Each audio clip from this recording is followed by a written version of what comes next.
I'm Ashley. I'm Lydia. I'm Michaela. I'm Adeline. And this is our missions presentation on the Han people of China.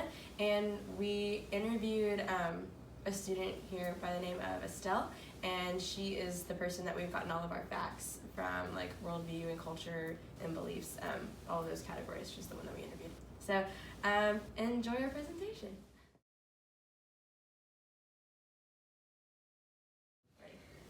Okay, give examples of clothing and artifacts in the Han's Chinese people group. Okay, so the Han Chinese people, they, instead of like for clothes for style, a lot of them shop online. And because a lot of them will go to the mall and you'll see them at the mall, but the mall's too expensive for most people to go to buy clothes or shoes or whatever. So most of them shop online, and it says that it takes about like 3 to 4 days to get there, which is really fast for them.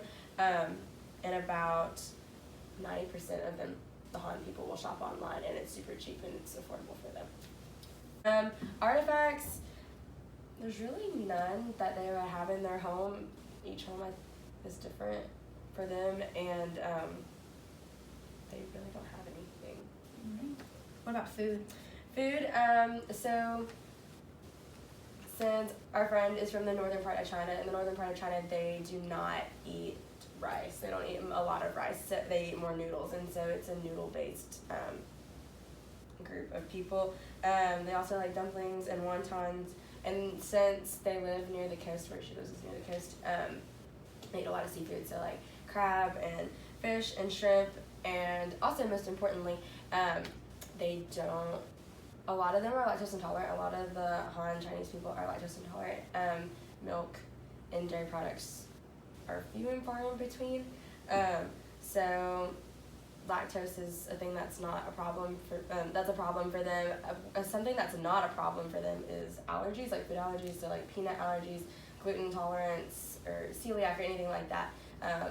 A lot of them, because their food is so fresh and they go every other day, they don't, and it's not, most importantly, not processed like American food. It's a lot of them don't have food allergies. Ready? Okay, give some examples of names of people and places. So a place, so the place where she's from is where Confucius was born, so the famous philosopher. You read about him in your history books, and it's also where they get their religion, like Confucianism. What a word. And he was from the province of Quofu, and that is in the area where she is from. Good. Yeah. Describe a typical day in the lives of these people. Okay, so a typical day for, let's say, a high school student would be to wake up at 5 a.m. and have a mandatory exercise, running or working out in the gym or something like that. And then they would go home, eat breakfast, and at 8 a.m. they would start classes until lunch. And then after lunch, they would have about an hour break from 12 to 1. And then at 1, classes start again, and they would go till 5. And then from 9 to 11, they have classes again after the 5 to 9 break. And then at night, they would study and then go to bed around midnight or 1 and do it all over the next day. For surface culture and all of those things, for like present culture taboos, if I ever visited this culture, what is one thing that I shouldn't do or shouldn't say?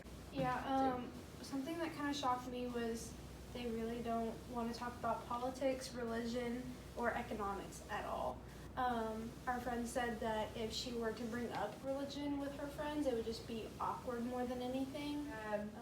What do people in this group who are your age, what do they do for entertainment, and what kind of music do they listen to? Yeah, so young people there do a lot of the same stuff we do. She said they really like playing video games and playing sports. Movies are pretty big, and then girls really like to go shopping and go dancing with their friends.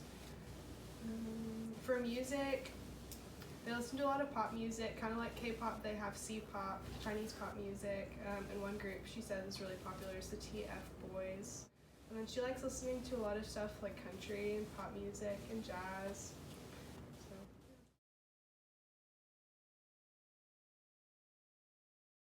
The language they speak Mandarin, and it's mostly Mandarin. And an example of a way that to differentiate the North and the South, the people in the North where she's from. For the word for grandmother, so if your grandmother, so your mom's mom, your grandmother, it's Lala, and in the South, it's Huepo. Can you give us a narrative summary of their relevant history? So the summary we got was the number one dynasty is the Tang dynasty, which was a very knowledgeable people group at this time, and they lasted from about 618 to 907 AC. And most people came to China at this time to study, so everybody in this dynasty was very, very smart, knowledgeable. So describe their government, health, and education essentials and those kind of things. Okay, so their government system is very dictatorship and like Totality. yeah. Each province has a governor that is in charge, very much like our states in the U.S. and having a governor. But the people there have a lot of hope that it will get better, but it's not really looking that way. Okay, so the education system in China is a lot like here in America in the fact that they have middle schools and high schools, but there's a lot more pressure put on middle school and high schoolers because getting into universities and even grad schools is really, really competitive because degrees are just vital to being able to go on into the real world and to be able to get a job and get a high position in a company, which is the most valued thing in society. What are some who are some historical figures, and like sports figures too, TV stars, movie stars? Yeah, so for historic figures, Confucius, like we were talking about, was really important. And another one she mentioned was Genghis Khan. Some sports, ping pong is really big, and then basketball, Yao Ming is a really famous basketball player. And then they have several pop stars and movie stars, and then Chinese TV and movies, they all have a very unique style.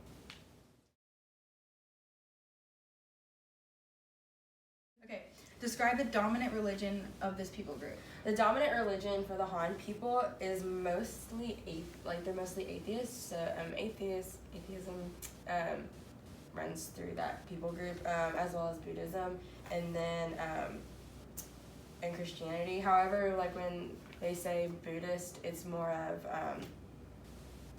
I'm Buddhist. It's not the traditional sacred follow all the rules. It's just more of a statement, like Kind of like people in the South with Christianity. yeah, it's like that. It's just kind of like I'm Buddhist, and that's it. I don't do anything, but that's who I am. So.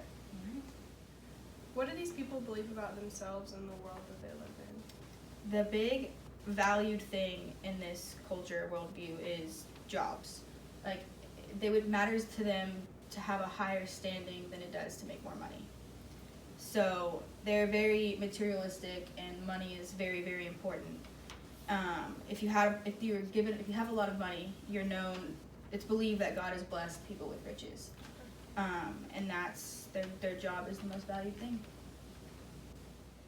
Last question. What feelings or attitudes do the Han's people possess that would be similar or different to our culture? Our friend, she said that one thing really shocked her when she came to the U.S. was people here were more enthusiastic and more focused on things in life, and then the people she's from are more task focused and really focused on what they're doing and don't really invest in people and relationships. So I guess America for a while, friendly, and versus them, they're more. They're just more focused on what they have to do and getting it done and making sure that they look good. Also, what unique values do the Han people they possess, and what is important to this group as compared to other groups in the world? So positions in your job is really important, and how much money you make is really important, and it all stems from how much education you get and what kind of education you're able to get. So as a whole, your reputation and what you're known for is really valued.